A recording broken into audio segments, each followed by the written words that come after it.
खुशियों से भरा हर पल होता है, ज़िंदगी में सुनहरा हर कल होता है। मिलती है कामयाबी उनको जिनके सर पर पिता का हाथ होता है। नमस्कार मेरे प्रिय दोस्तों, स्वागत है आपका स्वाति ज्ञान गंगा में। आज की हमारी कहानी है पिता, एक भावुक कर देने वाली कहानी। बेटा बाप को एक वृद्ध आश्रम छोड़ने आया था। साथ में बाप के सारे कपड़े और कुछ ज़रूरी सामान का बैग भी लेके आया था। बेटे ने वृद्ध आश्रम के मैनेजर से सारी बातें कर ली और बाप को वहीं छोड़कर जाने लगा। बेटा अभी वृद्ध आश्रम के बाहर निकला ही था कि उसका फ़ोन बजा। फ़ोन उसकी पत्नी का था, जो दूसरी तरफ से पति को कह रही थी, वापस आने से पहले ससुर जी से कह देना कि किसी छुट्टी या त्यौहार पर हमसे मिलने नहीं आएंगे तो भी चलेगा। आप वहीं पर खुशी से रहिए और हमें भी यहाँ सुख से जीने दीजिए। फ़ोन रख कर बेटा वापस वृद्ध आश्रम में जाता है।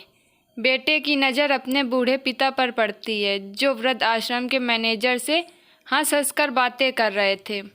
वह काफ़ी खुश भी लग रहे थे। बेटा सोच में पड़ जाता है कि उसका पिता वृद्ध आश्रम के मैनेजर को कैसे जानता है।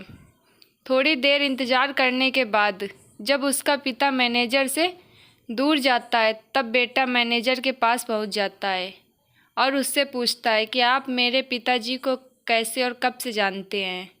मैनेजर बेटे को बताता है, मैं तुम्हारे पिता को कई सालों पहले से जानता हूँ। जब वह एक अनाथ आश्रम में से एक बच्चे को गोद लेने आए थे, तब मैं उसी अनाथ आश्रम में काम करता था। मैं तब से तुम्हारे पिताजी को जानता हूँ। यह बात सुनकर बेटे को तो जैसे पैरों तले से ज़मीन निकल गई।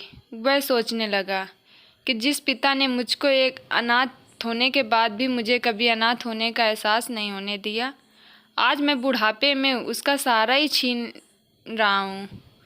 बेटे को समझ में आ रहा था कि वह कितनी बड़ी गलती करने जा रहा था।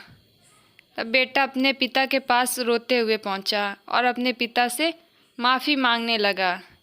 बोला, पिताजी मुझे माफ़ कर दीजिए, मुझसे बहुत बड़ी भूल हो गई है, आप प्लीज़ घर चलिए।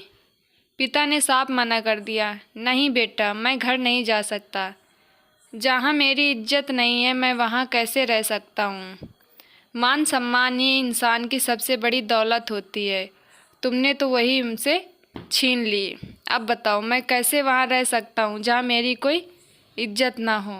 बहू रोज़ मुझे जली कटी बातें सुनाती हैं, तब 2 वक्त की कहीं जाके रोटी देती है। बताओ ऐसे माहौल में मैं कैसे रह सकता हूँ। उस जगह से अच्छी तो यह जगह है जहाँ सुकून और शांति तो है और सुकून की 2 रोटियाँ भी हैं। यह सुनते सुनते बेटा और ज़ोर से रोने लगा।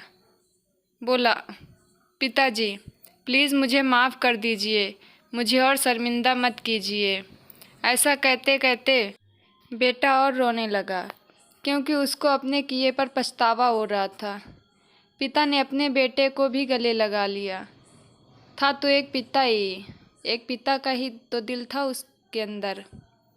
जब वह दोनों घर पहुँचे, बहू बोली, आपने ऐसा क्यों किया? आप फिर इस बुढ़े को घर वापस ले आए। मैंने मना किया था ना कि यह घर वापस नहीं आएंगे। ऐसा सुनते ही बेटे ने अपनी पत्नी को तड़ाक से 2 थप्पड़ लगा दिए और बोला, आज के बाद इस घर में वही होगा जो मेरे पिता चाहते हैं।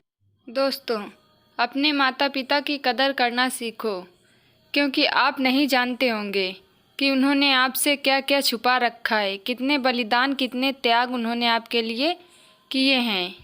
दोस्तों, अगर आपको हमारी यह कहानी पसंद आई हो तो प्लीज़ चैनल को सब्सक्राइब करिए और वीडियो को भी लाइक करिए। मिलते हैं अगली वीडियो में। बाय बाय दोस्तों।